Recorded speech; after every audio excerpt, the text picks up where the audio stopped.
I'm getting swan's breath on my nose. Yeah, a little bit. Getting hint of breadcrumbs. Burritos. He had burritos last time? Wow, your nose is impeccable. That's what they say. Comes with the size.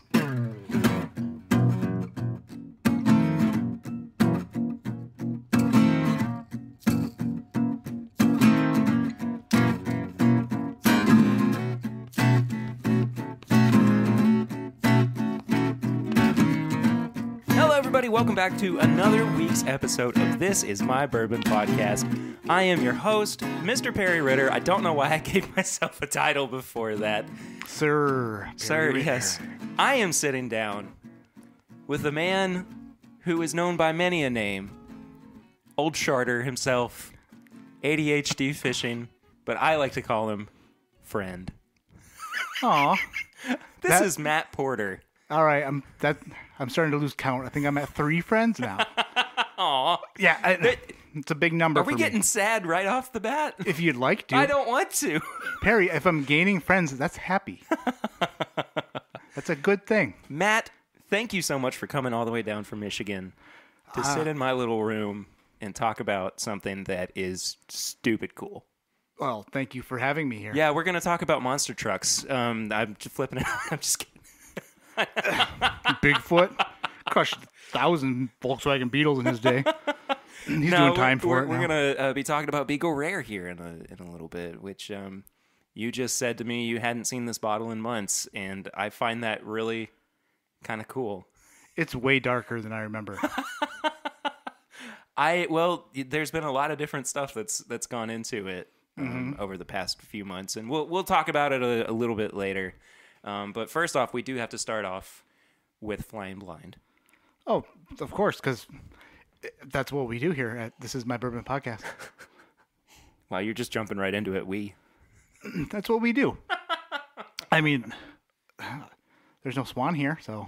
Swan is not here. Swan could not be. Neither Swan nor Curtis could be here today, unfortunately. I did ask them. I do not blame them. Did you send them a link to anything that I'm involved in? No. They made the right choice.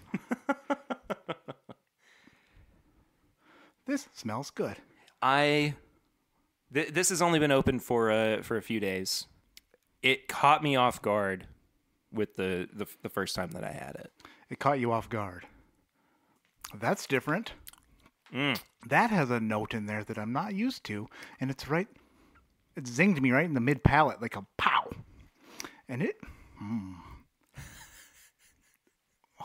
Oh, on Christmas time, when you're probably smaller than me, like, littler, and the grocery stores have those red boxes of chocolate-covered cherries? Yes. But they're the cheap ones.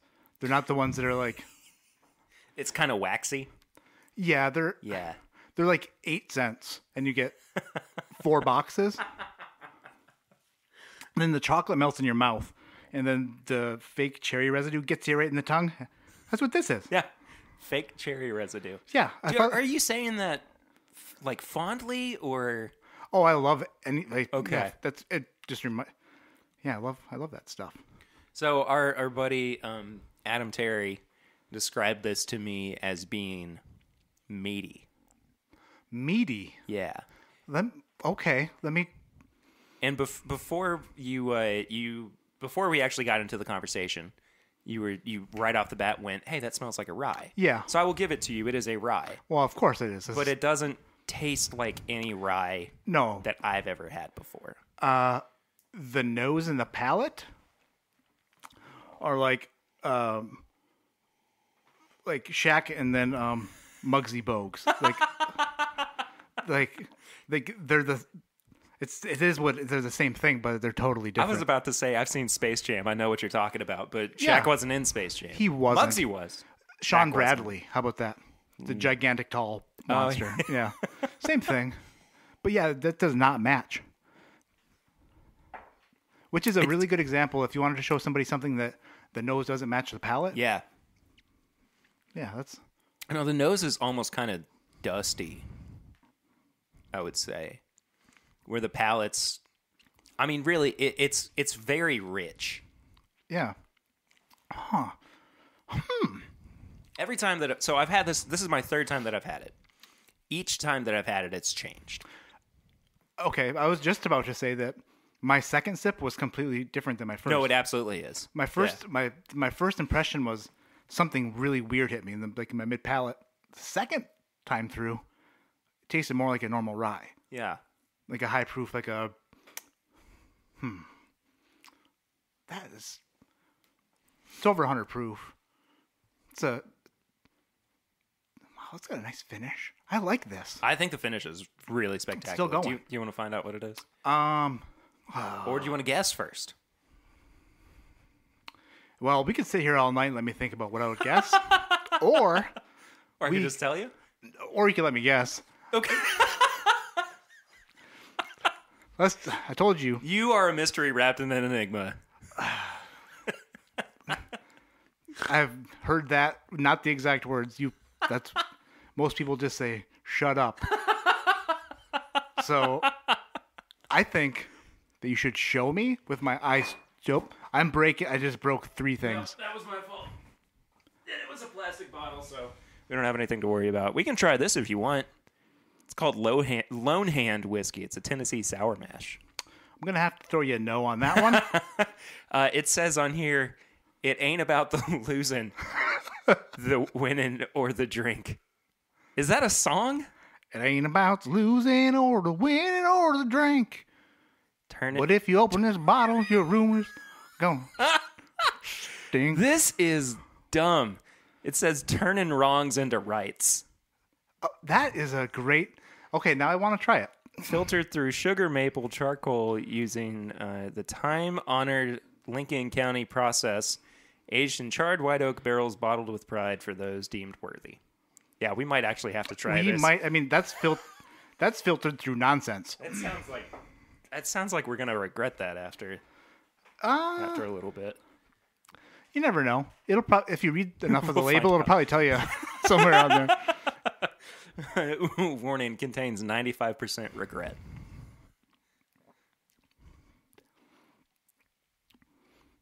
Man, this is good.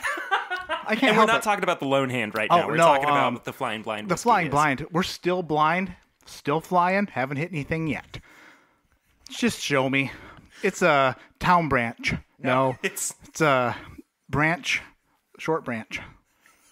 This is the new riff. The Balboa Rye. No kidding. I was actually. That is good. It's so different, but I love it. I think it's fantastic. It is bottled and bond though, so it's 100 proof. Right. And it is a 95.5 rye. So it's pretty wild, man. I think that this is for a little bit of backstory, by the way. This was New Riff's Whiskey Club release for the fall of 2019, and I just got one bottle because I was like, well, what if it sucks? Right. I mean, knowing New Riff, they don't have a bad product right now. No, not at all. It's But fantastic. in this case, I was like, I'm just going to stick with the one. Sure. But I mean, You know what's really cool about that is, let's say you showed me that bottle, and you said, this is New Riff's brand new Balboa Rye. And I would say, what is Balboa? And you'd say, well, Matt, it's a different kind of rye. And it's supposed to taste different. And I'd say, let me taste it. I'd say, Perry, that tastes different. And you'd say, told you.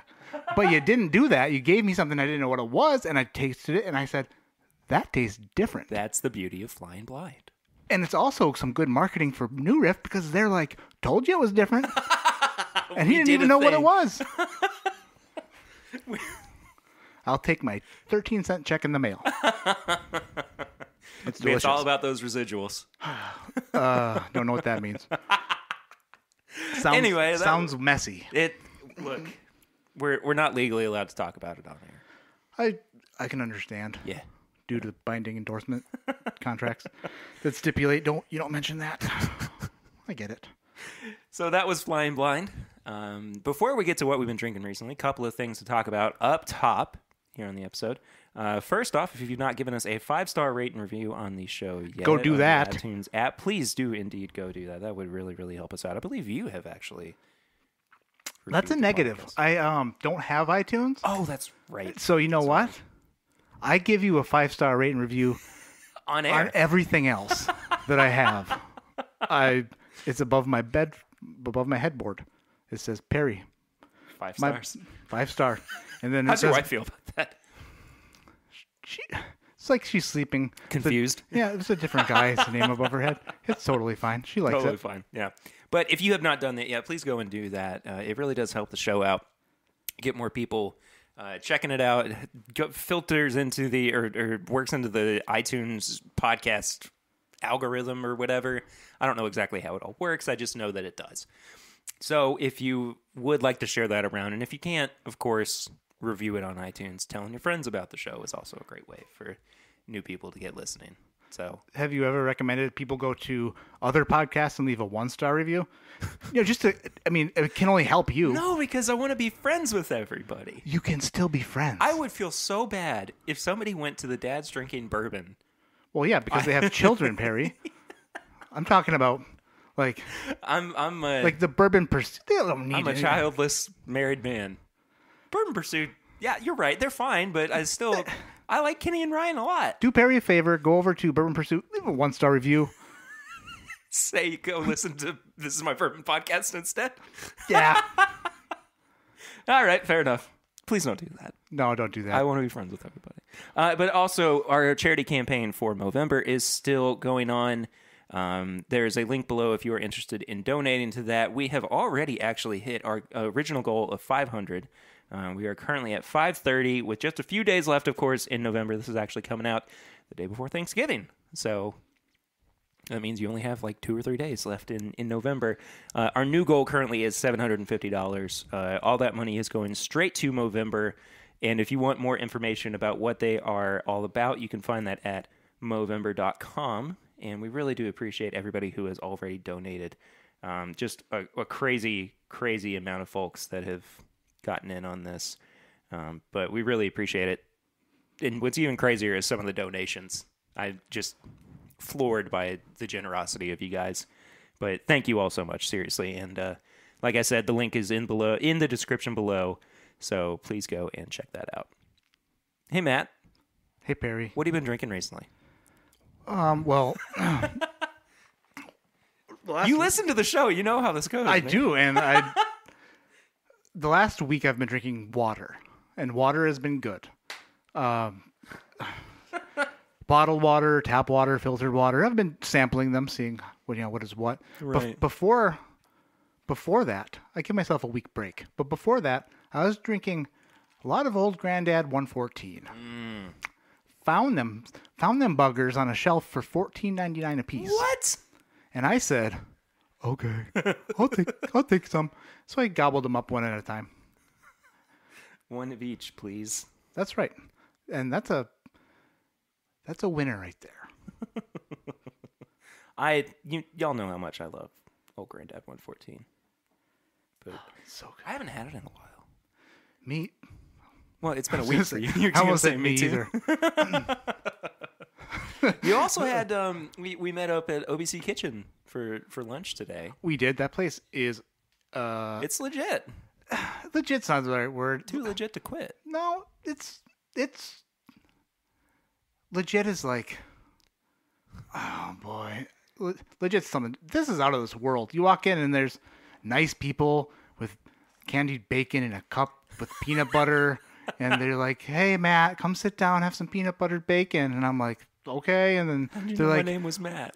I didn't even think of that. And then they're like, "Look, we have a variety of bourbons for you to choose from. Would you like to make a selection, sir?"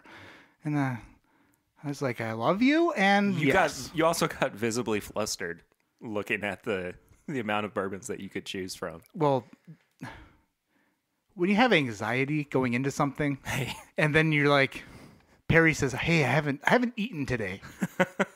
Quickly pick out between a million bourbons right now because I'm hungry. Do it." And I was like, "I'll take this," and I picked E.H. Taylor Barrel Proof, and it was very good. Yes. I enjoyed it. I meant to pull some of that out.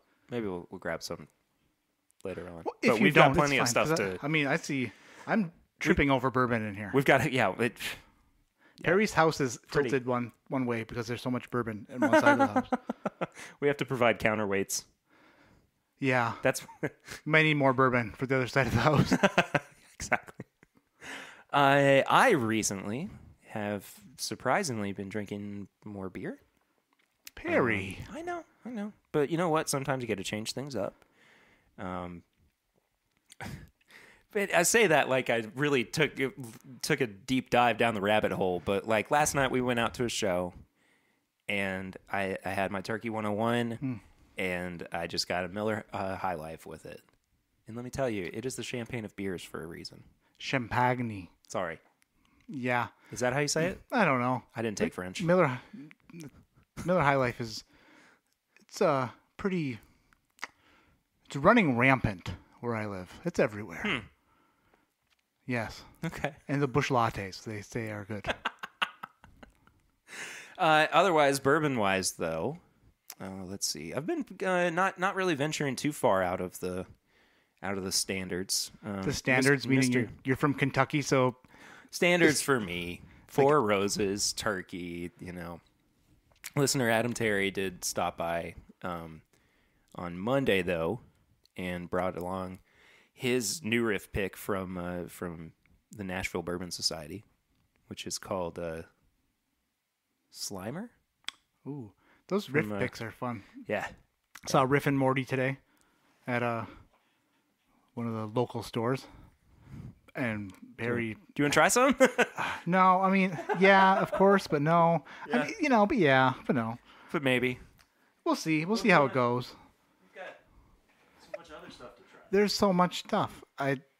Let's have a pour of everything. Have you tried Weller Foolproof yet? I have never touched a bottle of Weller Foolproof. Wooler? I saw that label and I... Wait, blah, blah, blah, blah. Yeah. My speech started sounding like my body looks. So this is a store pick from High Acres High Liquor. Acres, our local store. Hikers. Not 2 minutes from here. Not even 2 minutes. Well, maybe more like 3 or 4. This Who's to say? is mine now. Oh, great. I knew I shouldn't hand you any whiskey. I've got a fair trade. It is a 2003 Toyota Corolla. But Matt, how will you get home? Do you also live here now? I guess I do.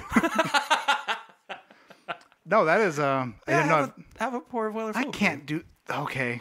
What do you mean you can't? Don't ever. America. Actually, save the Glencairns for our side by sides. Oh, whoa. We're gonna Sorry. have 2 side by sides. We're gonna be doing. I feel okay. I've got $1 million bourbon. I'm just pouring in a glass. He's letting me free pour it. Well, yeah. That's one of those, ain't it? That's what happens when you come over to the Pear Bear Cave. The pear layer. Dang it! You are so much better with the pun work than I am. Well, I'm in Kentucky breathing the pear air. At the pear layer in my pear chair, you could say I'm doing pretty pear fair, Pear Bear. That smells like the rye I just drank. Not really. No, it smells like the... Yeah, that's what I did. I did a little switcheroo on you. Hit you with the old razzle dazzle. Well, I poured it on top of the remnants. Oh, we're going to get letters. Um, Angry complaints from the villagers. That's okay. I love writing response letters. I don't send them out, though. Dear sirs. Ooh. Okay. I know, for those who are just listening, obviously, I just took a drink, and it is fantastic. It's real good. I think the Buffalo real nice, Trace Clark. may be onto something with this Waller stuff. Waller? Maybe that'll be next year's... From the window to the Weller.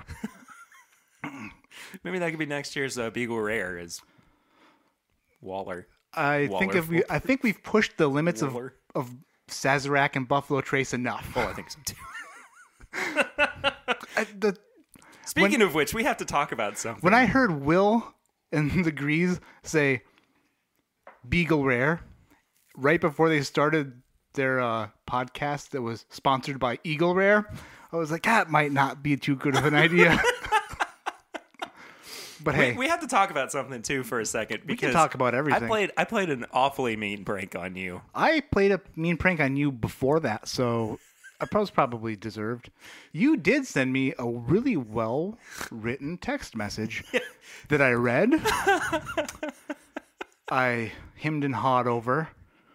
I went into mild cardiac arrest. Recovered. I'm really sorry, but I could not. I could not take that opportunity. You know, And it was take what's very, given. It was very good. So I have an enlarged heart, which means it's probably not as good as. I mean, it's bigger, but it's not as good as other hearts Oh no. that are in better shape than mine. It's okay. Okay, I mean, now you really can terrify me all you want. I really wish I'll I be- had known all this before. It's 10 years off my life. It's fine. We'll move on. It's cool. It's just. Then I started thinking about it, and it's like I don't think the lawyers, an attorney, or somebody who's representing someone would send me a text message. And I waited. So okay, I'll try. Are to you provide a sending? bit Are of you the backstory. person behind those phone calls, the scam phone calls too? That tell me that Look, you have broken the veil. Yes, you do owe a lot of money in back taxes to the IRS. well, when you do owe back taxes, you're like, oh, they're on. They figured it out, but I don't. No, so all the paid text up. message consisted of me claiming to be Joseph Kerr from the TTB, saying that we weren't upset with you and you didn't have to stop it. We were just a little concerned with how you got your own label produced without prior authorization or whatever it was that I said. And then a good 5 or 10 minutes went by without a reply from you, and I was like, I need to text him and tell him it's me.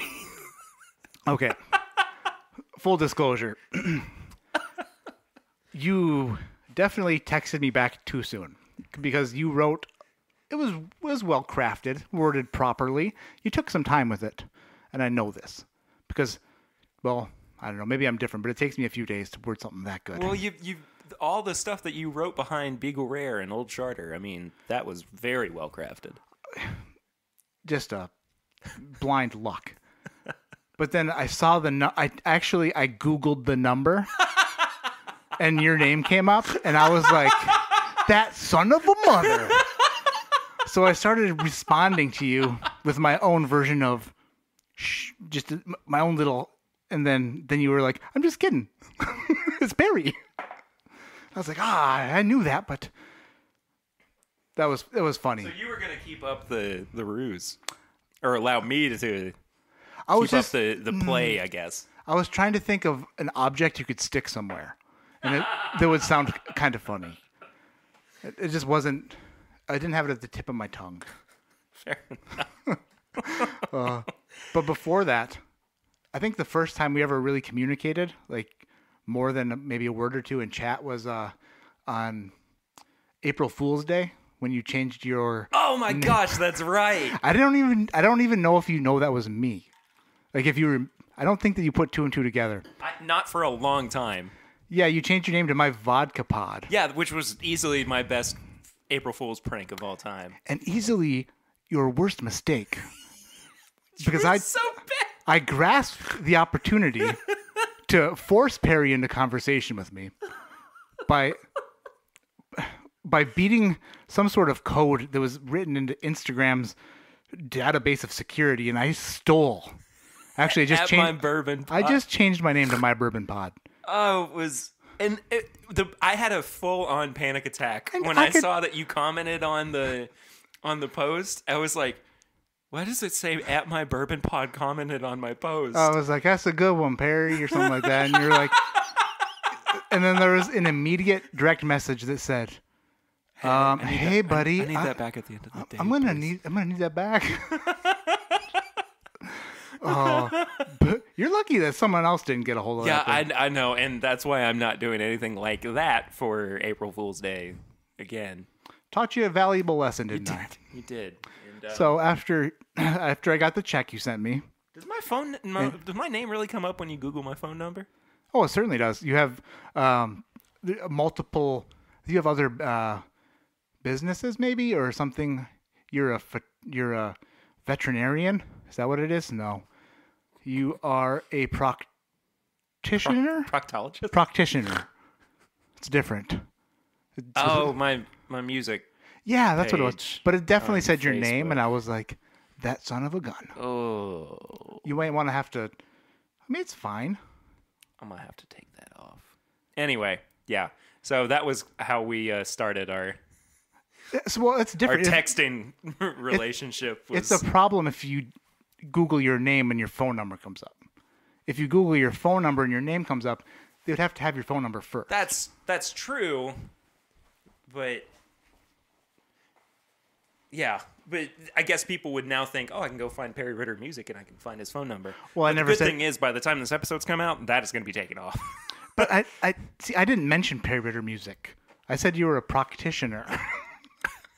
Which You is said- not a thing. You said Perry Ritter Music. Yeah, I really screwed the pooch on this one. Right in the pooch hole. Oh no. Okay, let's move on and drink some bourbon, shall we? I would be happy to. Let's talk about it as well, and in particular, we're going to talk about Beagle Rare. I think I'm too tired to continue. I think the first however many minutes we've done this, I'm pooped. I'm going back to Michigan. I do. I do this every week for. We got a couple Russells. Yes. So go the one that says BHG in your Sound- left glass. This is actually a pick from the folks who own OBC. Oh, no kidding. Yeah, that I was a part of. And this other one is a Lincoln Road store pick. Lincoln Road, is that in Alabama? Yes, Did I nail that? I think so. Sounds like you did. Perry, put So- that back on there. If you're What? going to pop a cork, Are we doing pop, it at the same time? No, pop it right. Oh, America. you're teaching me so many Perry, things this is today. America, the only native spirit of America. You're right. When you pop the cork, a little America comes out every single time. The cork comes out, America comes out of your mouth. It sings. It's the least you can do. It sings our national anthem. My word. You made me snort, Matt. You made That's me snort. So let's talk a little bit about Beagle Rare. Let's get down to kind of the nitty gritty here. This was so different from anything that anybody has ever done in the history of bourbon. That's not true. It is. I mean, the history of bourbon and then the history of the internet. There's a pretty short. Thank you.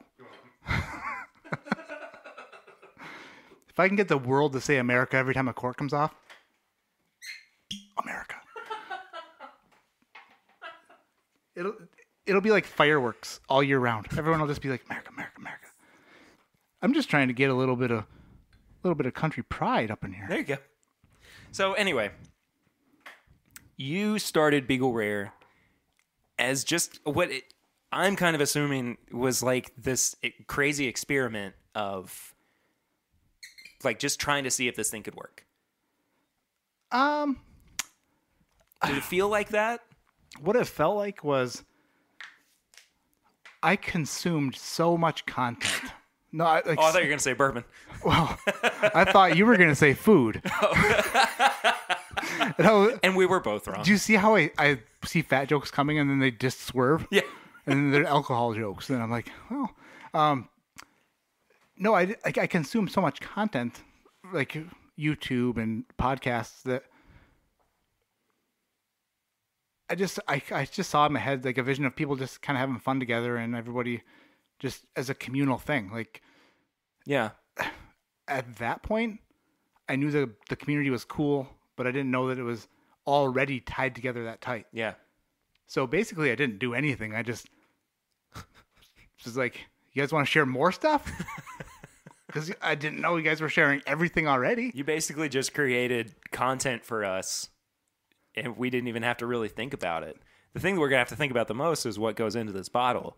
So let's back up a little bit, because I realize that we haven't actually explained what Beagle Rare is. Ah, okay, yes. So the idea behind it was that this infinity bottle was going to be sent to different bourbon or whiskey content creators, YouTubers, podcasters, what have you. And it started out with a certain blend in a 750 milliliter bottle. and I can't remember everything off the top of my head that you included in it. But I mean, like one of the things in it was like a 1970s Jim Beam decanter. I mean, I could rattle it all off. Go for it, please. You have time for this. People are just driving in their cars. We have as much time as we want. That's the beauty of podcasting. Oh, going back to Old Granddad 114 in my surplus. The first ingredient and majority of the bottle was Old Granddad 114, 73 Jim Beam, New Riff Single Barrel, Old Forester Rye, Stag Junior, and a couple different batches of Elijah Craig Barrel Proof. Yeah, that's how it got sent out the door. And that immediately means that I can't add C918 to it because there's already some in there. That'd be double right? dipping, yeah, exactly. Or double dripping. So what's going to happen for me at least is we're going to drink this together. Okay. And actually, you brought the original blend of Beagle Rare 2 before it was all messed with. Nailed it. And we're going to side by side these, talk about it. I'm going to record a different video, or just a video in general, where I am talking about what went into, and this will, kind of all be coming out around the same time. Sure. I'm going to talk about what went into my decision and what was going to be blended with it. I'm going to try to get a little bit more scientific with it, I think. I'm going to pour ounce samples into 3 glasses, and then based on what I'm tasting, or what we taste today, think about what I need to do to change it. Because I did have a little sip of it yesterday. It is very hot right now. Like me. And I want to find some way to kind of curb that heat. And I don't know if it's going to be, something sweeter, if it's going to be a lower proof or what. So I just need to take the time to kind of figure all that out. So we're not actually today going to be good doing the blending, my part of the blending. I'm going to be doing that separately. Sure.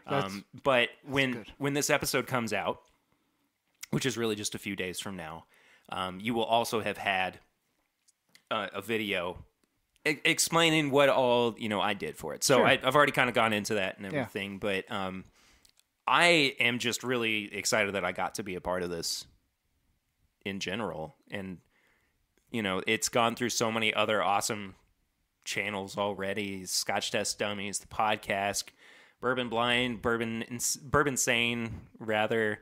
I mean, it's so cool that all these people were just willing to get on board with it. Yeah, and well, it's crazy that everybody agreed to do this. Are we drinking these? Mm-hmm. You wanted me to? Okay. I didn't know what we were doing with these. We'll kind of talk about them throughout. I didn't. I kind of went weak. I went a little bit more Perry-Pory. Yeah, I did more of a porter-pory. A porter. P-O-U-R-T-E-R. Porter. See? I can do puns too, Matt. You can. But anyway. No, so when I had sent out the initial Instagram message, I was a little tipsy. And then I woke up in the morning, didn't really... I just kind of forgot that I sent it. It was basically saying, "Hey, this is the idea. Who wants to jump on board?" And then the first person to reply was Dixon Deadman, and Dixon said, "I'm in." I think he said, "I'm terrified, but I'm in." Yeah, I think that's exactly what it was. Yeah. And I was like, "Oh, okay, so can't really half-arse this now." Like, if he's doing it, then I've got to make sure that it's at least something substantial or something that's cool to talk about or something. So everyone else kind of follows suit. And just if Dixon's in, I'm in. Basically, I mean, realistically, right? Like, the cool kid said he's doing it, so we're all going to go ahead and... The guy we didn't know was doing something. I don't know. Like, I didn't expect anybody to really... Because... It was basically somebody who didn't exist to the community. Sure. Saying that he wanted to start something for the community. And then, but in the middle of all of it, you're also becoming a part of the community too. I mean, you now have your own YouTube channel and you're producing your own bourbon and whiskey videos and content and everything. And, I think that's really cool too, that Yeah. You know, not only did you want to kind of provide a through line for the community to interact with each other, but now you're part of us. Right? Yeah. And I think you would have been too had you not started your own channel. Yeah, But here you are now being a content creator. I was always part of the chats and live streams and stuff. I always had like the desire to make my own content, but at that point in my life, I wasn't living in a situation where I was able to do that. Sure. So it was kind of I was put on hold for a while, but at that time, it was just really cool that people jumped on board with something with somebody they didn't really know. So that was cool. So how much did you actually do in terms of prep for the blend? Like, were you did you kind of go back and forth with a few, or was it pretty much like the first one out the gate was the winner? No. So the blend itself was never supposed to be in a 750 milliliter bottle. It was supposed to be in a 375. And then if you read the instructions that I sent with it, it says replace with bourbon or rye as much as you poured or more. Right. And the or more part's confusing because it's a full bottle. Yeah. Halfway through, I decided that it was going to be a 750 milliliter bottle, but I was going to send it out half full. And I let it sit a while, and it turned out to be really good. Then I went to use the courier to get it.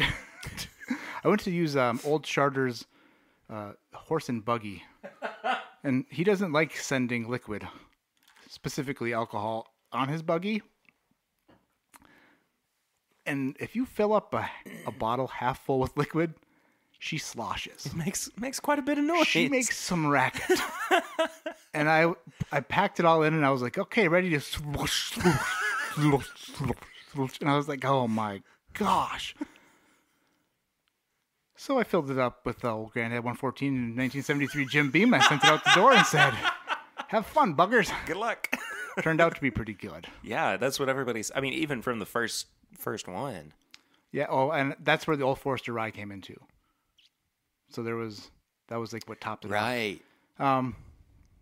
My selection to choose from wasn't that great, but I figured no matter how bad I sent it out, it was going to be... Sure. I mean, it didn't really matter because that was the name of the game. If I filled it up with, like, I don't know, Kentucky Yellow Bourbon and sent it out, then they'd be like, this is delicious. And then they'd just ruin it, so...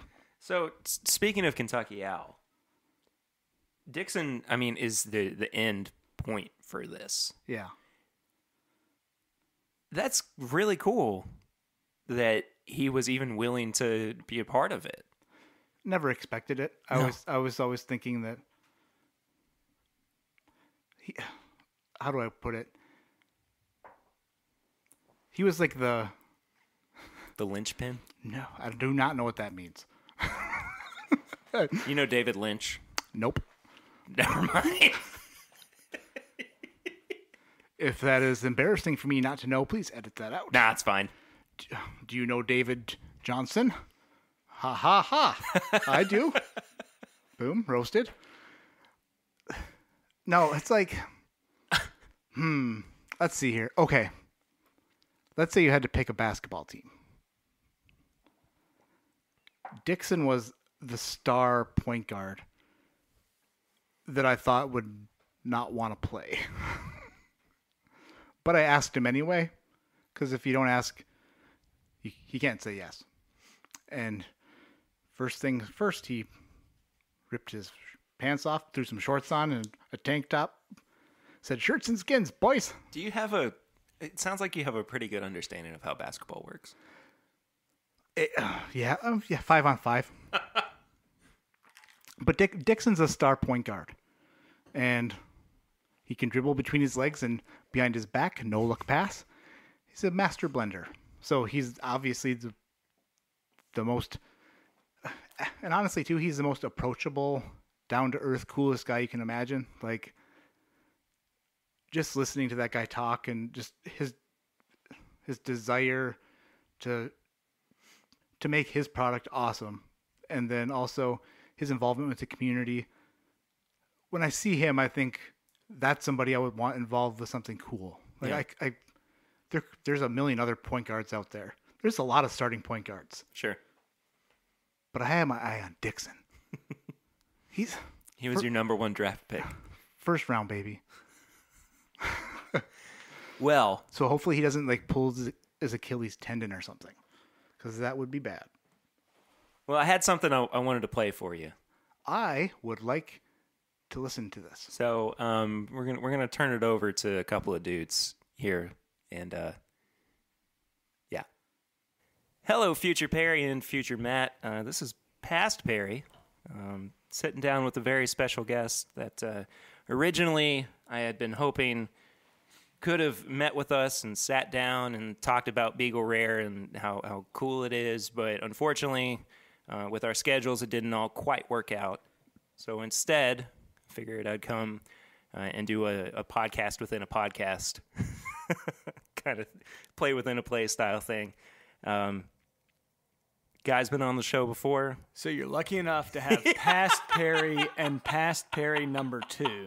I'm going to be past Perry number 2. Okay, great. Yeah.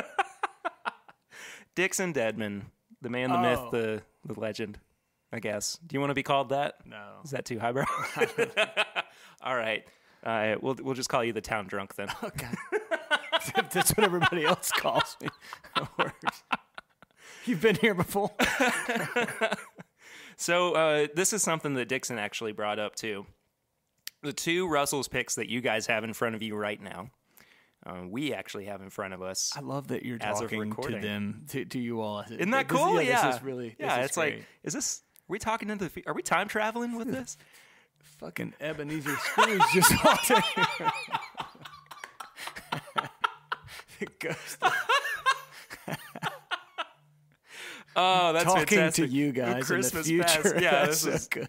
This is pretty funny. Anyway, so the one pick with the older label I picked, and I picked with OBC. Excuse me, this was not my own personal pick, but the other bottle was a pick that Dixon and Jamie did for Lincoln Road, and I've not tried the Lincoln Road one just yet, but I have had the OBC pick. So I'm excited to kind of get into this. And as we're getting into this too, Dixon, I had to ask you about Beagle Rare and what your thoughts on it are. And why the heck were you even included in this project? Wow. I should have made some notes. That's too easy. Yeah. You know how I operate. I have found in the last little bit, years, that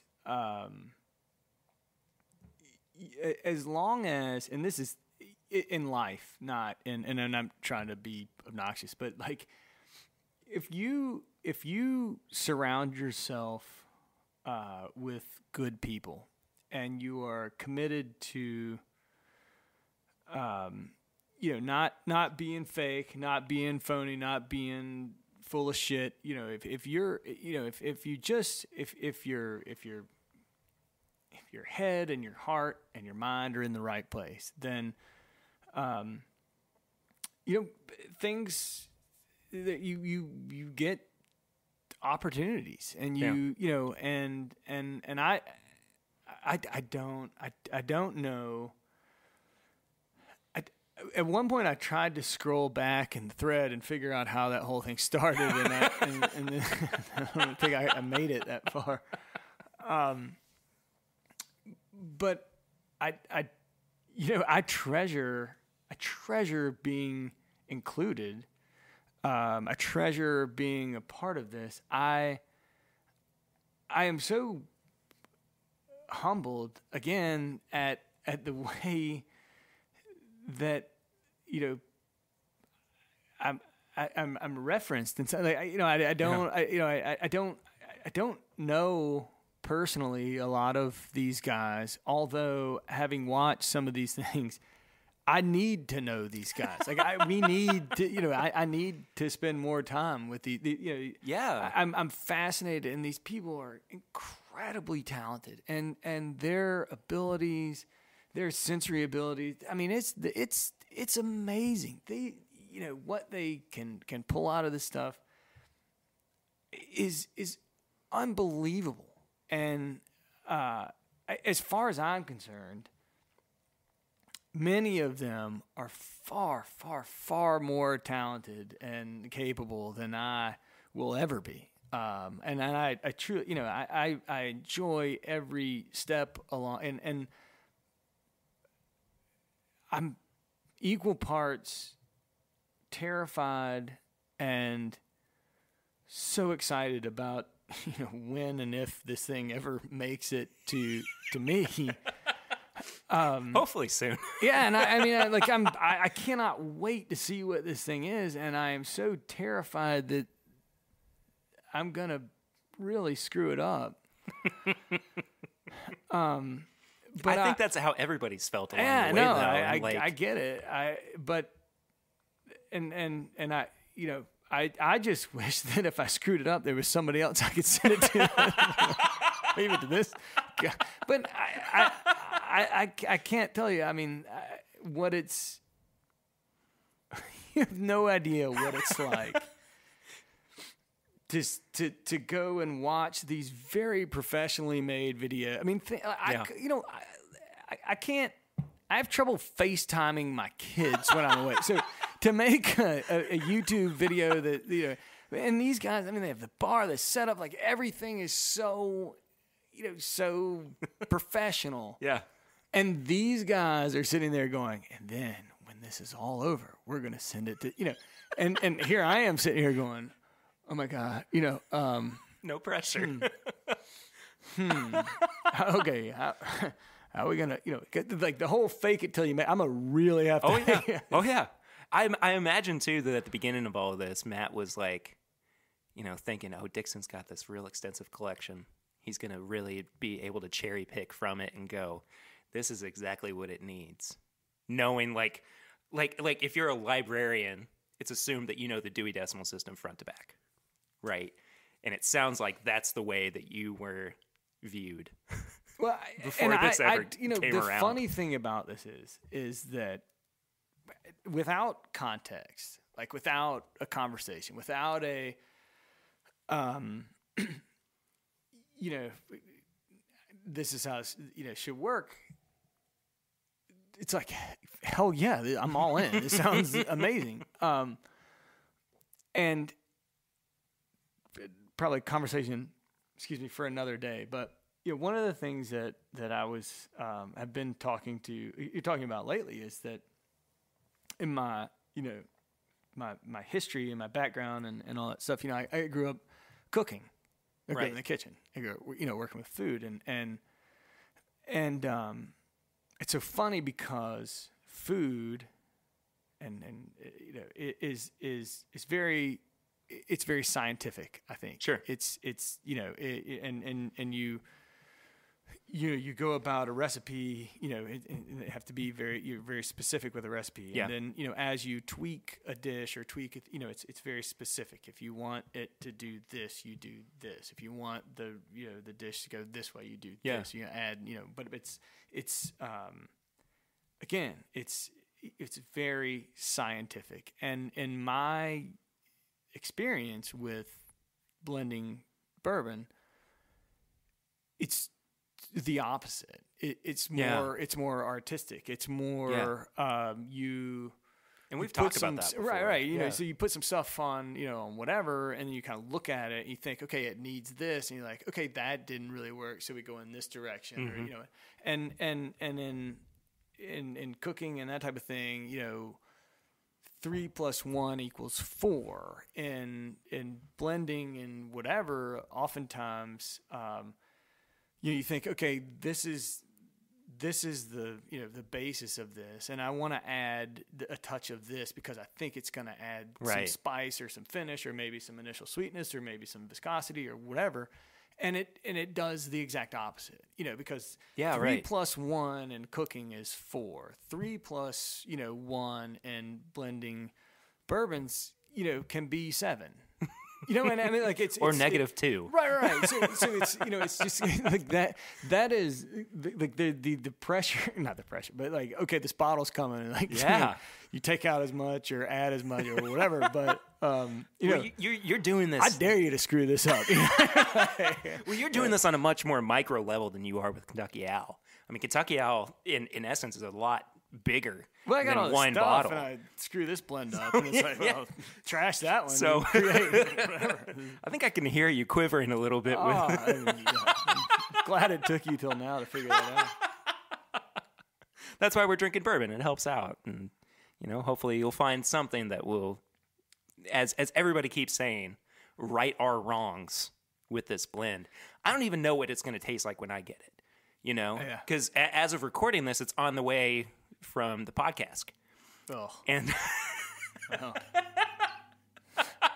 and they added good luck fixing that. and they added Rhetoric 24. So just having a super old oaky, ultra aged bourbon mixed in with whatever else this blend has been, God knows what I'm going to get into with this and where I'm going to even be able to Did take they it. do a video about how Yes. they chose to add Rhetoric 24? Oh, I don't know if they told how they chose it. Like, was there a fight, or did they arm wrestle those two idiots? Like, Right in their new studio. Yeah. It's all just no. They went into the nursery and no, I haven't seen it yet because again, as we're recording this, it's not out yet. Okay. So I'm well, just as curious as you future are. Perry, I look forward to hearing about it. Future Perry will have thoughts, I'm sure. But I think it's we've talked ad nauseum in our little group chat about how cool this project is. I don't know of anything like this in the bourbon community, in the bourbon world, where a dozen people are trying to make one great Yeah. product separately from everybody else. Yeah. It's like if you had 12 people all trying to write a book, and one chapter was written by Hemingway, and then chapter 2 had to pick up by Fitzgerald based on what chapter 1 was like. I think you're giving us a lot of credit. I- I think I'm not comparing trying to I call love it- these guys. but Yeah, I- right. I'm not trying to call us, masters or anything, but I'm kidding. saying I'm that. totally kidding. Yeah, I know. But I'm just saying that there is this essence of how can we all make something cohesive Yeah. from all these little will, parts. I'll say this, that I've never been a part of anything like this. No. I've been thrown into some different things, or invited to pick barrels with different groups, or invited to do, but I think that, the community as a whole, and I don't mean to like generalize the whiskey community, but it's kind of it just continues to become more and more of a interesting place to live. Absolutely. And I don't like divisive is maybe the wrong word, but where everybody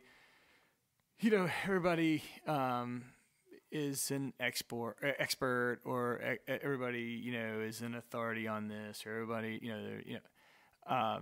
and I tell you that, like, Matt and his idea and his vision, or whatever you want to call it, to not only bring together, but kind of create this real life, living, moving, I mean, it's just, I just think it's one of, if not the coolest things in the quote unquote bourbon world that I've seen, and truly had the pleasure to have been a part of, only because it's just, there's nothing nasty or negative or whatever. It's just fun, and it's just positive, and it just it's got momentum, and people are engaged, and there's nobody that it doesn't give anybody the opportunity to say, oh, I do this better than you, or you do this better than me, Sure. or whatever. Sure. Like it's just, I mean, I just the vision, and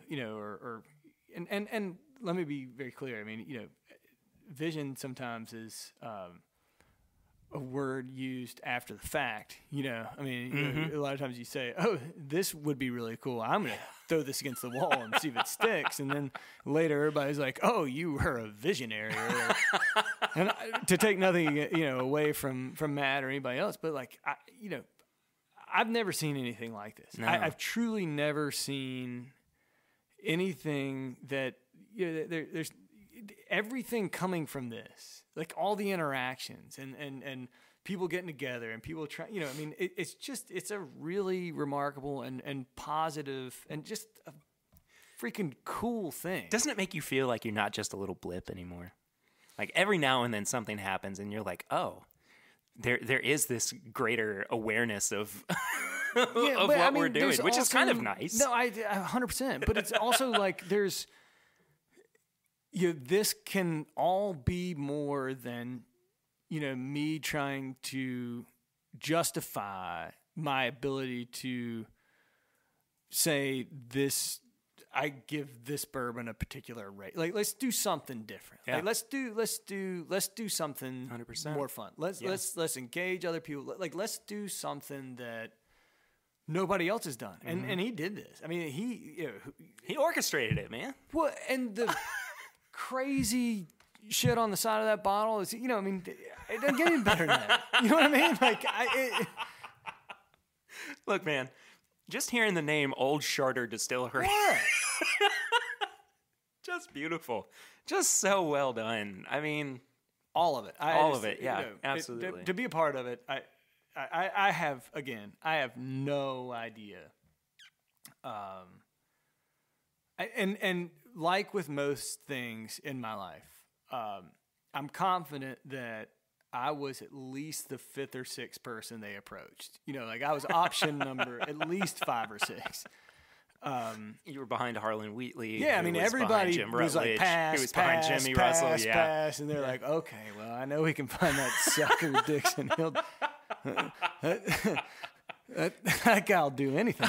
I'm sure that's, which is fine. I'm happy to be 5 or 6 behind those guys. This is the equivalent of being a kid and going, "Hey, bend over and spell run." That's what it sounds like. Anyway, this is. I don't know where you were going with that. I don't either. That made me nervous as hell. No, man, I think that it's a true testament to your ability to blend really good whiskey. I guess we'll see. Right? Yeah, we will find out. Still out but on that one. if we're talking on a macro scale, that's I think what we're looking at. So, Matt, you've heard it here first.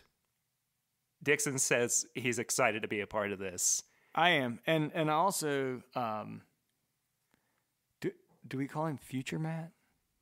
Yeah, sure. Or we just Future talk Matt. to him as Matt because you talk to Future Perry. I'll be Future Perry. We can talk to Matt. But he's just Matt. He's just Matt. He's right not now. Future Matt. Yeah. Because he's just okay. Yeah. Well, I came in from my DeLorean. Did you not see it out in the from 1985. Hey, this is for Matt. No kidding. Just as a way of saying thank you. Okay, man. I'm not gonna say right now what it is. Ooh. Yeah. So that I can break it out and really surprise him. This is gonna be an episode full of surprises. Yeah. But he's I have a feeling he's gonna be pretty pleased That's for him. with it. Yeah. Dixon, thanks for sitting down course, with me man. for a little bit, buddy. Anytime. Yeah. Let's drink some more bourbon. Okay. All right. Bye, Future Perry and Matt. So what that bottle was a Kentucky Owl Batch 9 bourbon.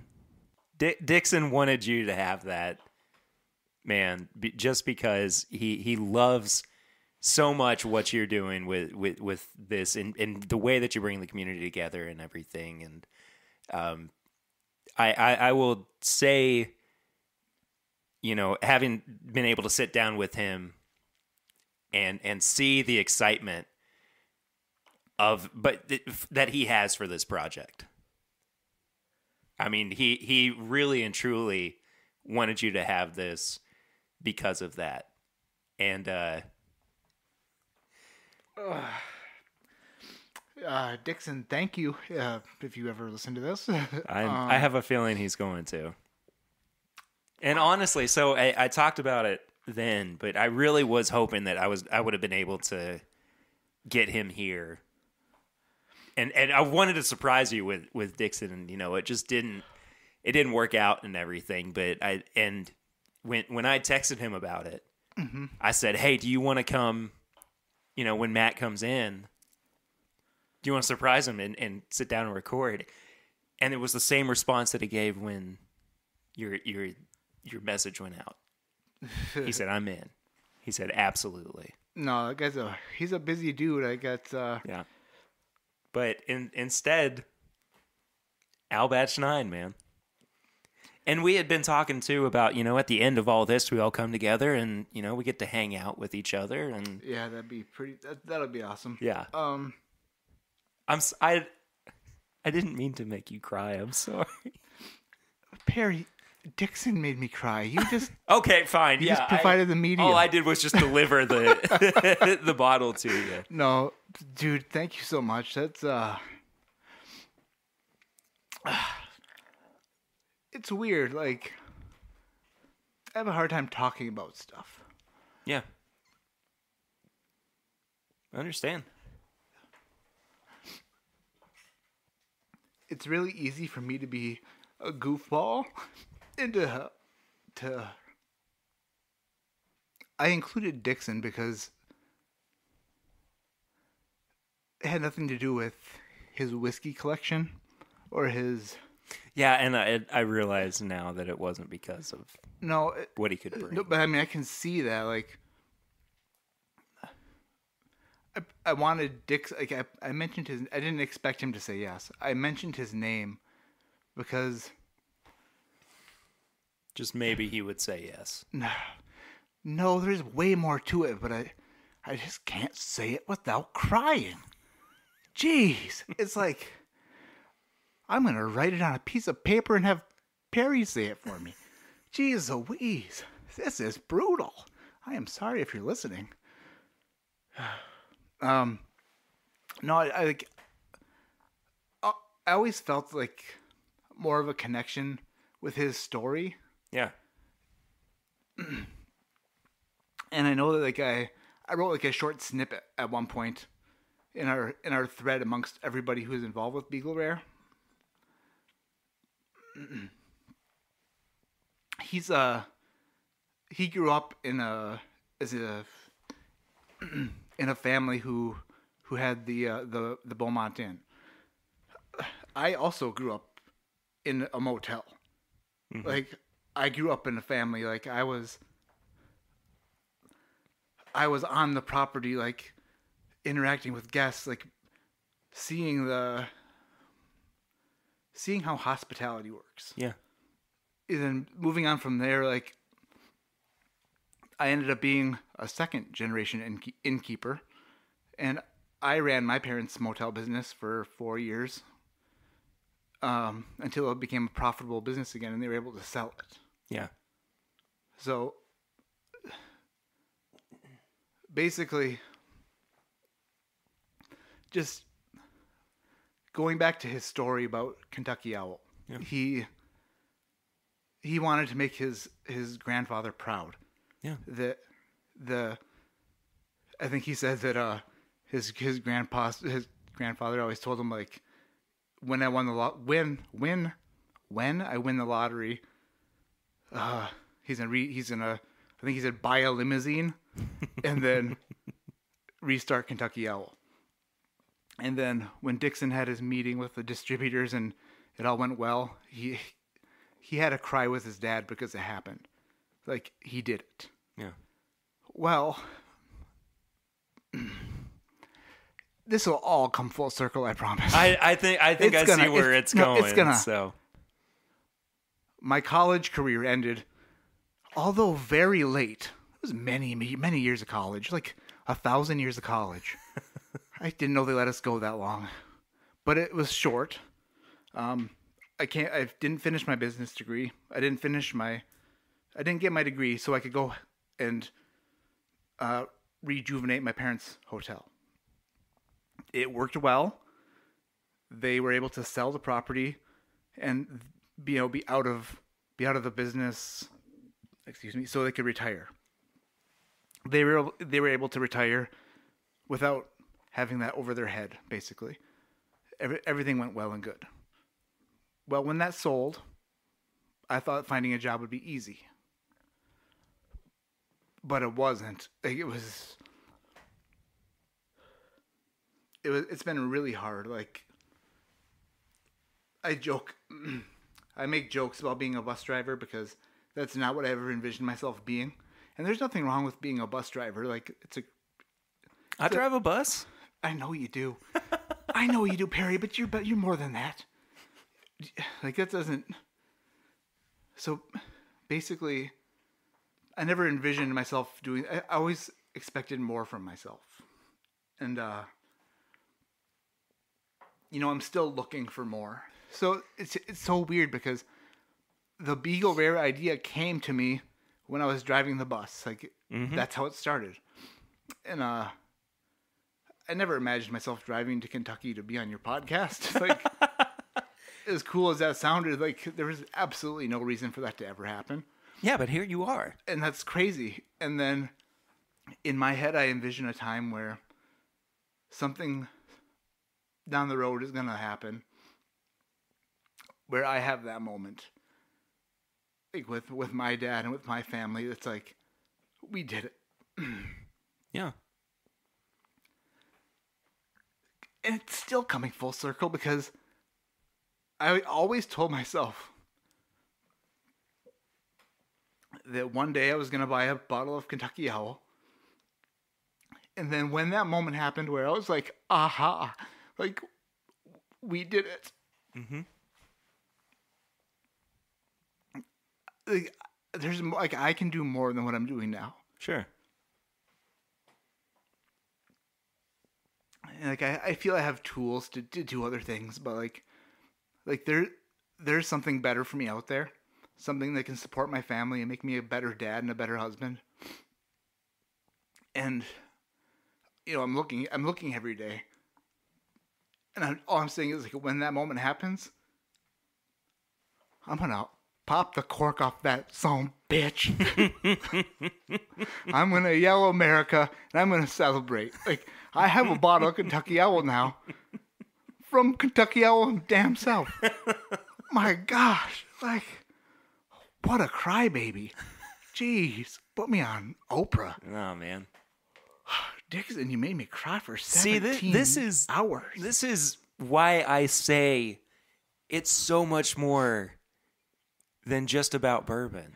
No, and like, involving Dixon was never about bourbon. It was about me seeing his story and just becoming like, you connected with it big time, and being like, if you sent your comic book to Spider-Man touched it and sent it back. It doesn't matter. It doesn't matter if he made it any better. It's like, he acknowledged it, thought it was cool, and sent it back. I love that, by the way. That's that's perfect. It's our point guard, Spider-Man. He was the first and only choice. If he would have said no, then I would have lost 140 pounds, dressed up in a nice suit and tie, pretended like I was Dixon Deadman, and just stuck with Kentucky Owl because, it makes sense. Well, anyway, I didn't mean to include this bit to make you cry. Yeah, nailed it though. But it certainly happened. And quite honestly, is it weird to say I'm not sorry?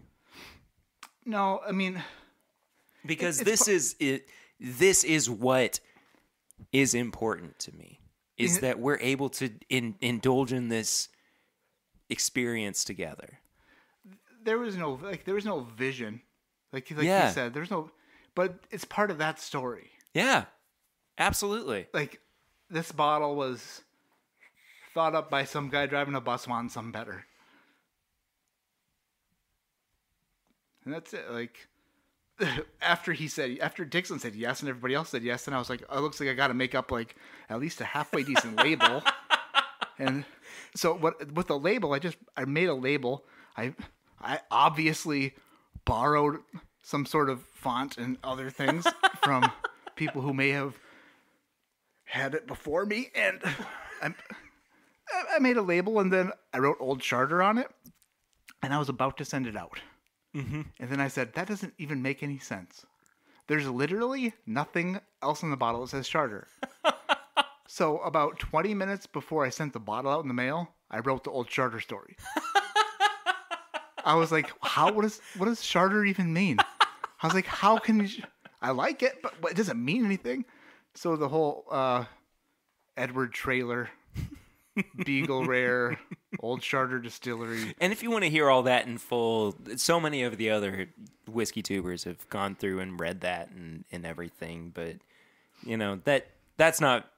This bottle is here, and we will try it together. Oh my gosh, we haven't even got there yet. We haven't even gotten there yet. We're 7 hours in. I cried for 6 of them. You don't understand how much editing I've done on this podcast.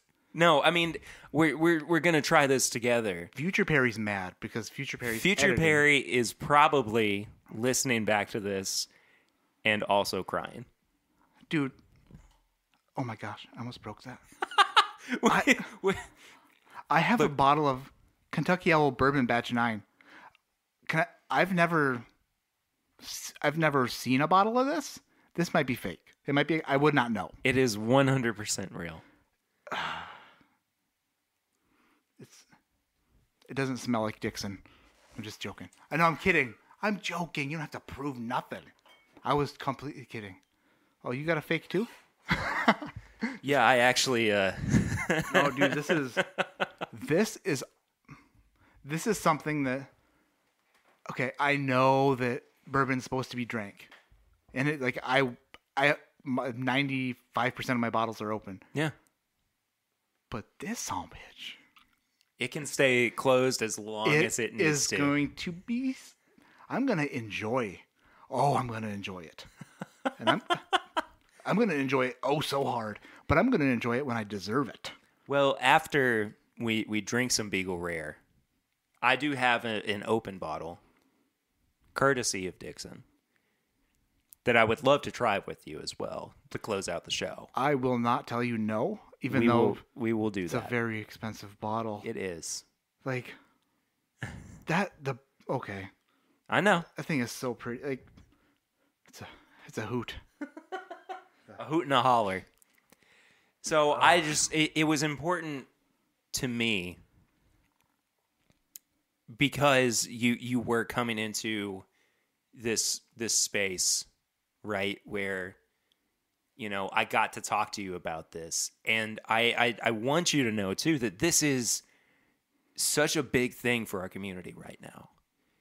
And there's going to be more, by the way. Yeah, right. I mean, this is the first year of Beagle Rare. I have... Or whatever the blend's going to be called afterwards. I have some cool ideas I'll share with you. It might be off air because... Yeah, otherwise we'll do that all off night. air. So, yeah. But yeah, it ain't over. It ain't over.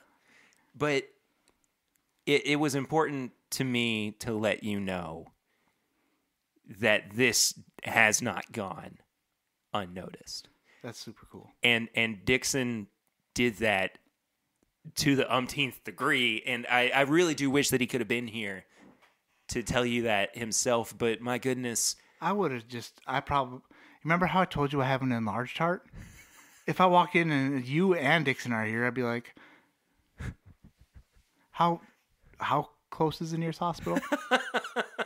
This is a big subdivision. It'd take a while to get there. We would get there though. No, I'm just saying that as awesome as that would have been, it's not like he's sitting at home twiddling his thumbs. I get it. Yeah. Yeah. But hey, Perry, thank you. You are so welcome. Thank you. Absolutely. Like, for you to facilitate that is... Okay, first of all, that's a gigantic word for me, and I think I used it right. You definitely did. I blacked out what happened. But thank you. That's Really Absolutely, man. generous, kind, just a business. That's not a word, but I wanted to throw it in there. I love it. Thank you. Yeah. So, how about some Beagle Rare? Oh, I want to find out what you think about this bottle now that it's gone through its paces of how many we're up to? 8 different channels? Yeah. 9? Yeah, I believe so. I'm not even sure at this point, but nobody half-arsed it either. No, but you also brought the original blend too, which I want us to do side by side. that is a great idea. I think it's So I want to go back a second too because Yeah. I forgot to mention this. We got so into. we could talk for 5 episodes. We very well might at this point. But so the way that the other Russells came about, that Dixon and Jamie picked, Yeah, that is actually one of the barrels that so every year they do what they call their birthday picks. that's their birthday. That's their birthday pick. I've heard all about that. Yeah. So we're sitting at the Beaumont Inn before recording that little 20-minute bit. Mm-hmm. And I had a Russell's bottle. It was the BHG one that we just tried. Mm-hmm. I had it sitting there, and he was like, "Are you gonna drink that with Matt?" And I was like, "Actually, more than likely, yeah." And he was like, "Well, hold on." Uh-huh. He goes over to his cabinet. It's the cabinet that he's got locked, and so he's got the specific key for it and everything. He was like, "When you record with him, you guys try this Right. on air." And I was like, well, we're doing that right now too. Sure. And so it was all, I would say it was well orchestrated, but at the same time it wasn't because it all just kind of happened so organically and like, It was a roller coaster of emotion and Russell's Reserves. I'm still feeling it, but like, I'm gonna feel that probably in 3 weeks. My tear ducts are just aching. But no, that's cool. Like that's, yeah. I've heard the birthday bottle story, and that might be. I'm sorry, Perry. I know you picked the other one. no. That bottle is. It blew me away. I was like, No, it is out one of of this the world. best Russell's picks I've ever had. so. And I didn't pick the other one myself. There was a team I know. that I picked and, with. and it's not It even was like not for you me. didn't distill it and age it in your warehouse either. You just tasted it and said it was good. So I mean, but no, like that's a lights out pick. That's probably one of the best bourbons I've ever had.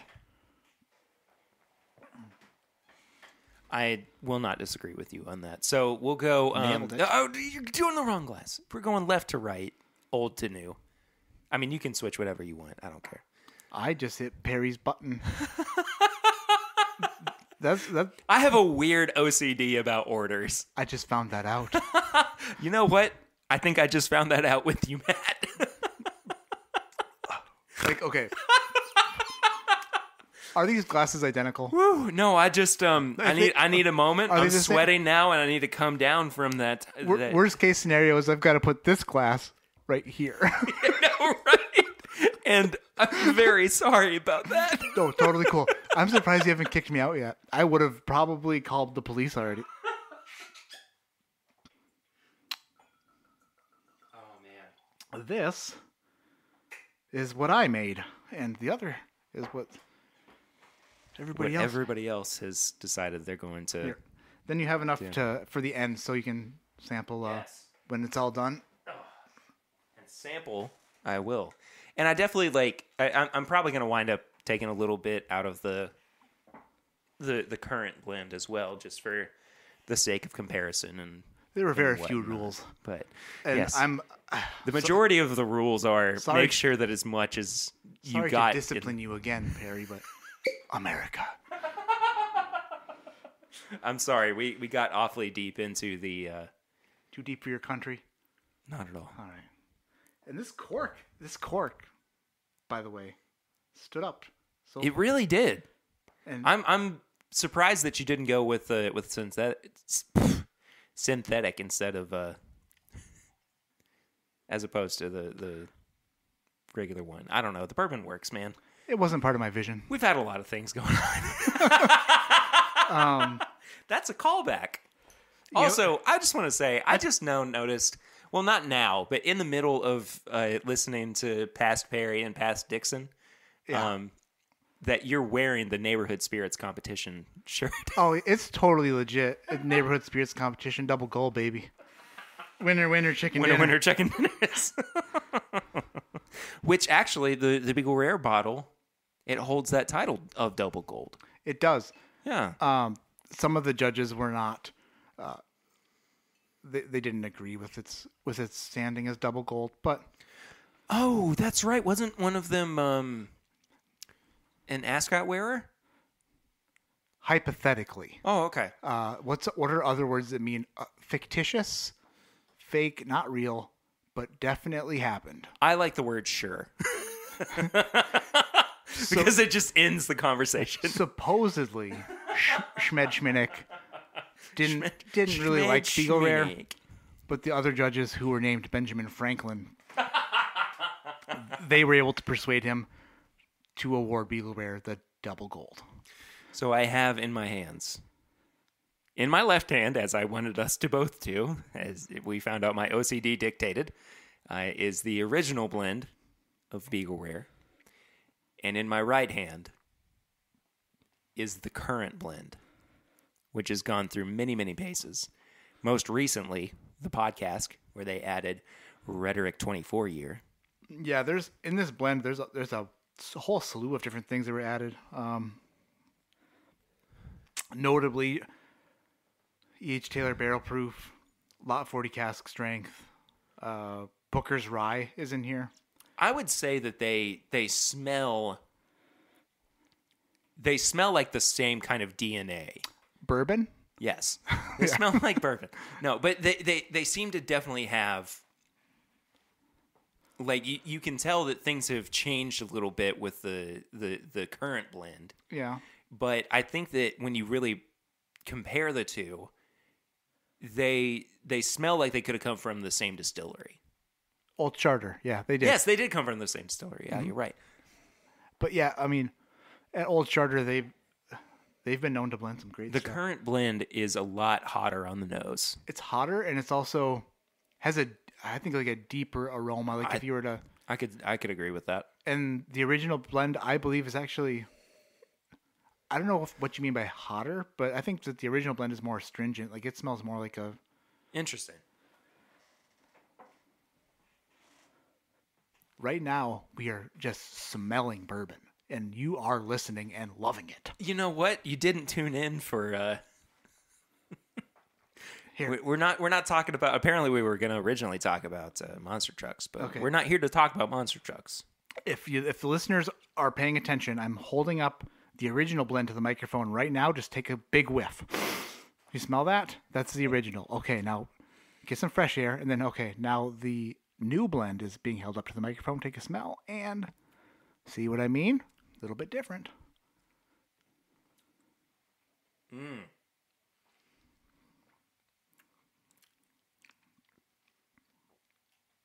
So, of course, having seen the original go-to, who was the first one that got this? I'm sorry. The Bourbon Junkies. The Bourbon Junkies. Thank you. Wow. Okay, the original's not bad. No, I think it's really good, but if I remember correctly, their initial criticism was that the finish was a little bit short. No, I think that they said it had a good finish. The second reviewer mentioned the finish. I think they said that. And that was Bourbon's saying. They said that the palate was a little bit lacking, but it had Bourbon saying had a second. Bourbon Junkie said the palate was a little bit lacking, but the finish had a decent finish, and they wanted to add some like floral notes or something to it. I don't know. I kind of see that. Like, there's not a lot going on. No, but it is still quite pleasing. I mean, I'm drinking it and I'm not. There are no adverse reactions to it. I mean, I'm going, this is really tasty and I'm enjoying it quite a bit. So what you're saying is not bad for a bus driver.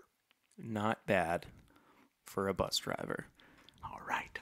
Nailed it. Got the Pear Bear seal of approval. Ooh, that could be a real thing.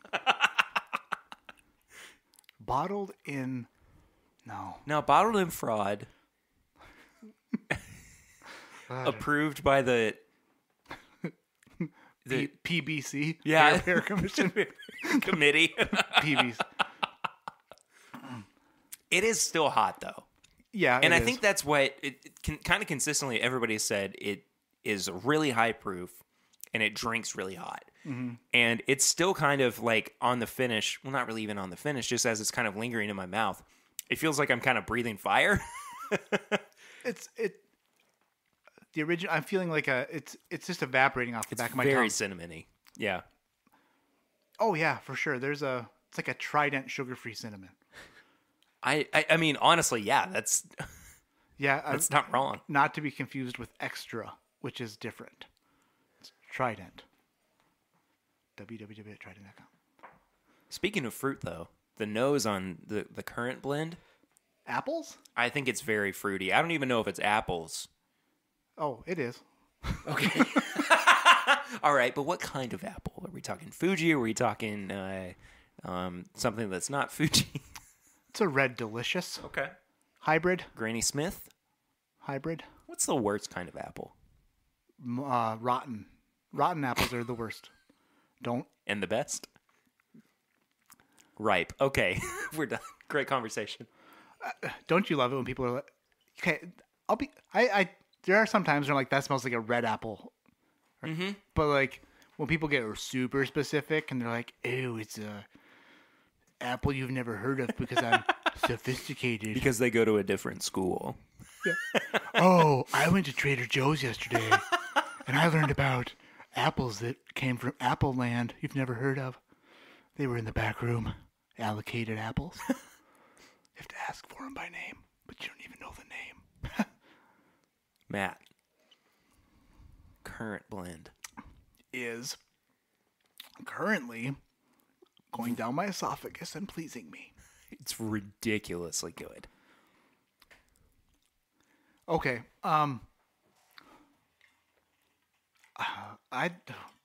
Those don't taste anywhere near the same thing.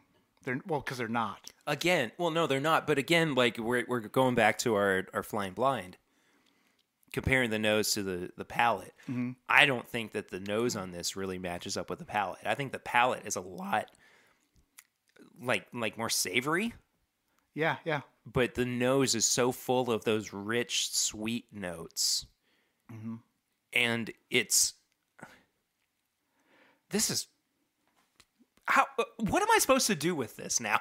Like, it's gone through so many different people, and it's so good right now. To be honest, there's really nothing that... It's not about that. It's not about having to make it better. No, I want to do something. No, well, okay. Listen, here's the deal. Some people got the bottle, and they knew what they were going to put in it before they even got the bottle. So That's fair. You're wearing a lab coat and goggles. You have graduated cylinders, beakers, and funnels. You're taking it very seriously, and I appreciate that.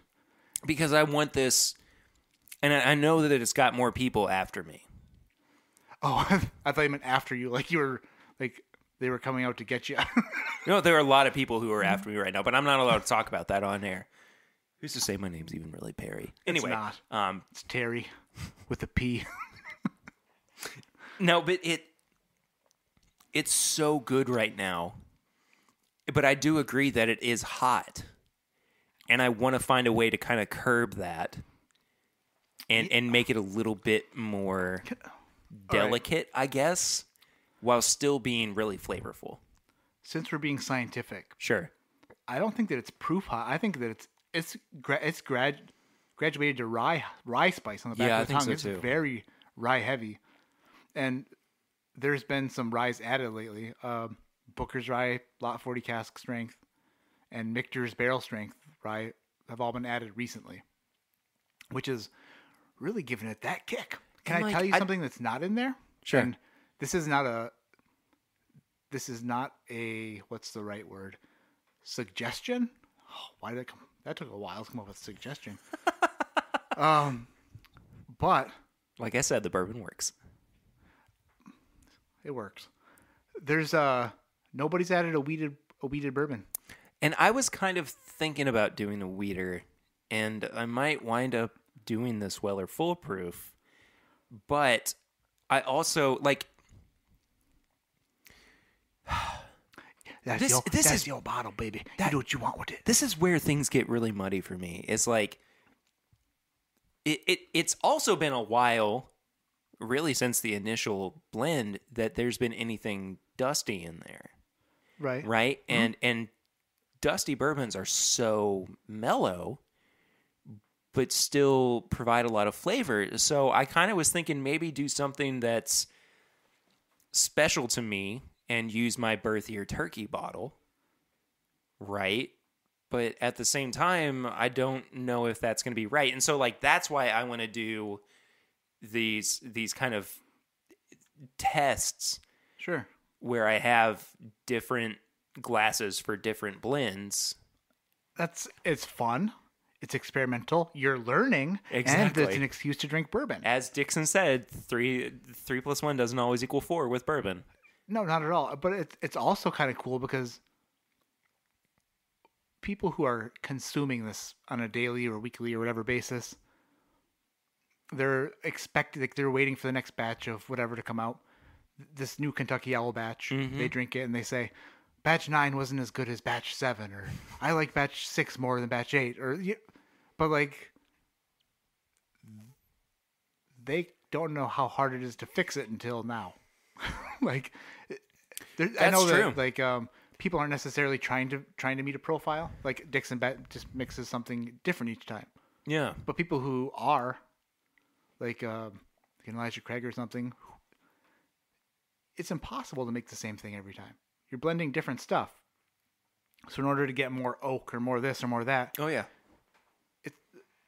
it's really an experiment for everybody to see how difficult that is. Yeah. And But that's why I want to take so much more time with it. I'm surprised it's even good. Like I mean, not saying that people, the folks who have had it before me they don't have great palates, because they really do. But like so much of it has just been like throw it at the wall and see what sticks. Exactly. But do you remember the Real Housewives? You put a bunch of hot chicks in a house and you expect them all to get along. It doesn't work out. It's a big mess. My reference was going to be The Bachelor, but same thing. same thing. But Same thing. Anyway. There's a bunch of hot chicks in this bottle, and for some reason, all they did was just get hotter on the palate. You really saved it there. And Perry's trying to cool them off. That's cool. And then I'm thinking like, He's trying to throw an old chick in there, an old turkey. yeah, I'm going to refrain from what I was going to say. But like, then I'm thinking like, I've got specific blends that I've made. Yeah. Do I want to throw something in like that? But, that's not it. Does that kind of go with the whole theme of it? And like, I'm just not sure. That's why I really want to just take the time to make this, at this point, my own. And that's what it is. I'm It's so so excited awesome for this, because man. if you go back and you watch all the videos of everybody who's had this bottle, everybody has had a different approach. Mm-hmm. Everybody's different. Everybody's content is different, and then just the way they view it is different. So I'll be honest with you too. I don't have any problem with like knowing what else has gone into it. Right. Like everybody's like, oh, if you're getting this bottle next, and you don't want to know what goes into what, but why would you not want to know? I mean, like I feel like that should kind of shape your decision. Sure. At first, I think that it was more like a challenge for someone to taste something and be like, "Oh, this is what I think about it." Mm-hmm. More like a blind thing. Yeah. As it progressed, like I don't know the proof of it right now because It's gone through a lot of it's around changes. 110 proof, but Yeah. it drinks hotter than that. It drinks like 120 plus to me. So it with that in mind, is a lower proof bourbon the right move? There's so many variables with this, and I'm so freaking excited to get my own spin on it. But If you calm this puppy down a little bit, it's still going to drink like it's over 100 proof. oh yeah, Like there's no. oh yeah, absolutely. You'd have to decapitate its head off its shoulders for it. we're just gonna go ahead and stop talking about that. Just It in doesn't that make- sentence right there. Sometimes I just have to stop. Well, by the time that I fill this bottle back up, Look how to where dark I that got is. it from. No, it's It's a beautiful color. just straight amber. I want my children's hair to be that color. It's a beautiful, darkish, fake red. I hope you have beautiful children. I do. Beautiful athletic children. They'll go to the Olympics. They will get bronze because that's what their dad would do. Except for not the Olympics. Like junior high. That's much better than I did with school sports. But anyway, I like by the time that I actually fill this back up, I mean, it's probably going to wind up with what, like 3 or 4 ounces? Because we just had about an ounce or so apiece. Yeah. And, you know, knowing, I think I'm too in my head. Here's the thing. With this? You're overthinking it, and here's the deal. Nobody cares. Like, But you know who cares? Me. okay. Me. I care. And I want this to be so good. If you were like, This has a point behind it, Matt. This is going to somebody who cares about it. oh, we all care about it. Well, yeah, but I mean, at the end, it's If going you to. if you drink through the entire bottle trying to figure out how to make it better, Wouldn't that be God funny? bless you. yeah, you That'd tried. be great. You tried really hard. I've got 2 ounces left, and I'm just filling it up with Weller's Weller's Special Reserve. Ancient age, 80. the regular ancient age. No, I want to do this the right way. And for me, that means being meticulous with it. So I'm going to do that. And, you know, like I've been saying, there's going to be a video on YouTube, youtube.com/This Is My Bourbon Podcast. I already liked it. Already thumbs up. Already subscribed. Already commented below. Already hit the bell notification. I'm on top of this. Hopefully, when this episode comes out, it will actually be on YouTube. And I'm if I'm planning everything right, it will be. So You hear that, life? He's already planned it. Do not get in his way. don't screw me up, man. Do not screw me up. But I'm going to, you know, I'm going to do this the right way. And then Chad and Sarah are gonna get it. Yeah, that's right. Chad and Sarah are going to get it after And me. then they're just How about a Knob Creek single barrel? Which is fine. Chad's gonna taste you it. guys do Chad's that. gonna taste it and go, lacking nuts. Not nutty. Do we have PB2, hon? Do we have that PB2 powder? Oh, what if somebody put Screwball in it? Is that allowed? It's certainly allowed. But it's a flavored whiskey. It's not bourbon or rye. It's not allowed. I mean, You turned so quickly. well, okay. I don't think anybody. I was concerned when Grease got a hold of it for several. Do you think he was going to put several the, reasons? the beaver butt in it or whatever it's called? I don't know. I wasn't like super concerned about like that. I just thought he was just gonna throw it through a window or something. But Why are you reaching into your brown bag? that's you, Beaver.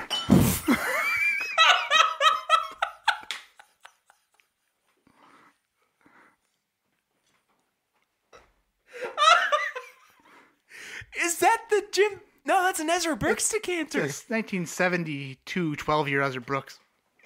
The Beaver. It's got real It's got juice in it. and sealed, signed, sealed, delivered.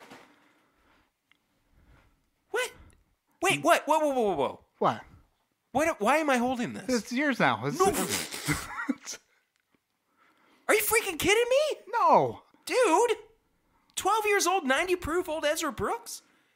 Holy moly, Matt. I'm guessing it's going to taste a little woody. It's got a beaver on it. He's already gnawed through some of it. I bet it will taste damn fine. So I decanted a year prior to that when it was like 150 months, and it didn't turn out that well. Tastes more like Sherwin-Williams than Evan Williams. But I think this is going to be a promising one. Dude. So this is why I needed to have a receptacle. Yeah, because I was gonna. I didn't know that we were gonna talk for 7 hours. I didn't either.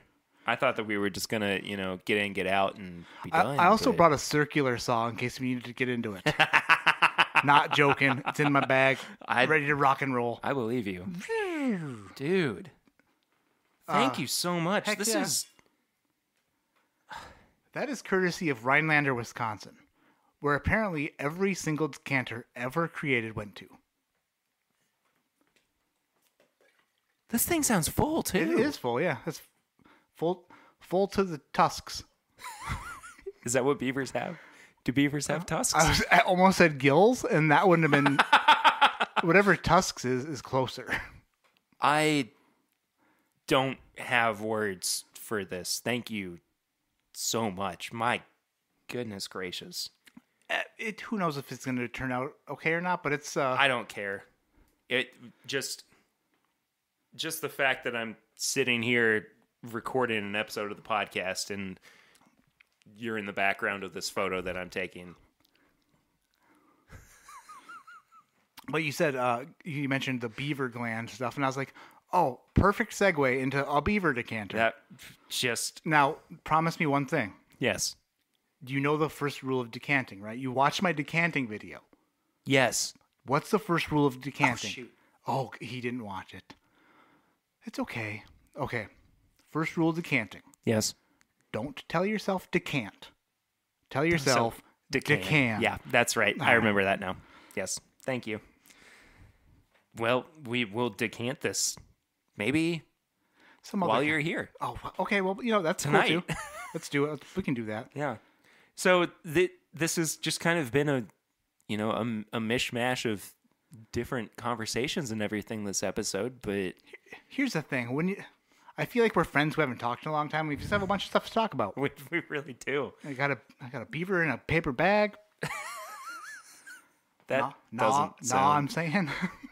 Get it? Because nah. Yeah, I get it. jeez I quit, but I get it. Your computer, I think I may have given it viruses with bad, just terrible content.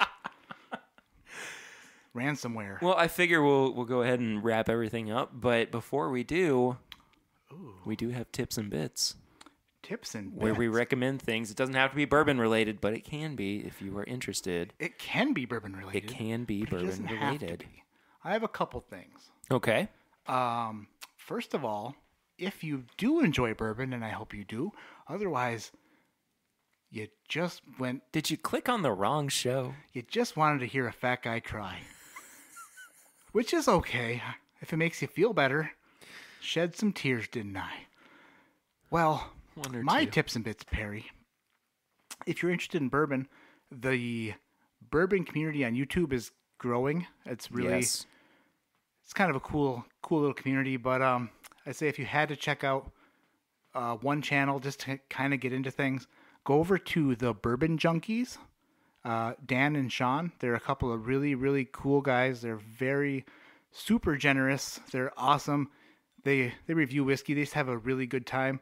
And if you want to support some people who are just really awesome guys, go over to Bourbon Junkies on YouTube. They are fantastic. My other bit, because that was a tip. The bit of the tip would be Perry is making noises with his nose. Oh, I don't know what you're talking about. Oh, it was like that's what I heard in my earphones, and that's those my ears making the noise. Vacation in Michigan's Upper Peninsula. It's beautiful. Lake Superior. Summertime. Don't go in winter. And we'll all have to go see Matt then if we... Yes, please. No, Upper Michigan is fantastic and beautiful, and it reminds me a lot of this area. Just Okay. north and lots more water. So Interesting. I'd say if you've never been, there's a lot to see and a lot to do, and it's somewhere you can go and just relax because your cell phone might not work. I didn't even get a cell phone until 2017. And then all of a sudden he was like, there's people who are on Instagram that really like bourbon. I like bourbon too, and I'm going to try to get in on that. That's what happened. So I got a Nokia M4 Shyamalan. So you have a young daughter or two I have two. young daughters? I have a 2-year-old and a 3-year-old. They're my life, man. They're the best. So this is maybe pretty well catered to young children, but Frozen 2... I thought you were talking about your out- podcast. No. Frozen 2 just came out. It's really good. I saw it on opening night. Lucy and I were like, do we want to go see Frozen? And we were like, Is the music Yeah. is the music good? the music is not as good as the first one. Well, how could it be? Well, I mean, look, I think the unsung hero of that movie is Love is an Open Door. For me, it goes Let It Go, Love is an Open Door. What's the one where they duet? Do you want to build a snowman? What's the one where they duet? Where they talk with the? It's like. That's what I was gonna say. Oh, that's Love is an Open Door. That's what I said.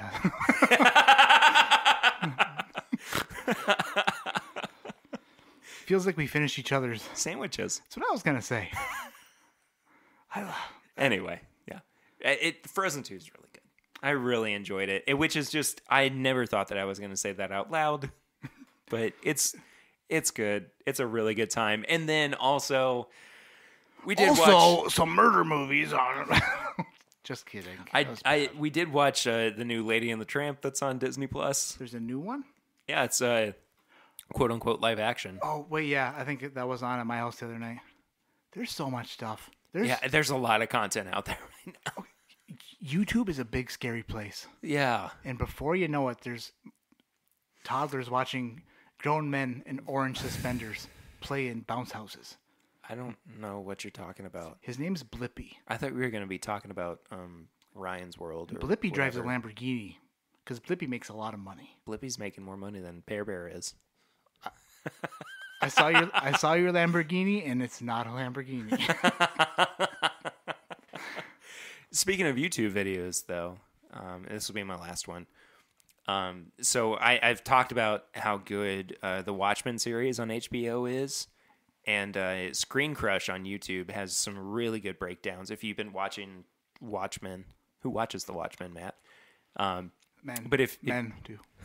If you've been watching Watchmen and you want to kind of get a little breakdown, a recap of what was happening during the episodes, they've got fantastic Easter egg videos. So go and watch those. Very, very cool. That about does it for this week's episode of this My Bourbon Podcast. Matt, That was. I blacked out. I remember drinking. I remember crying. I remember laughter.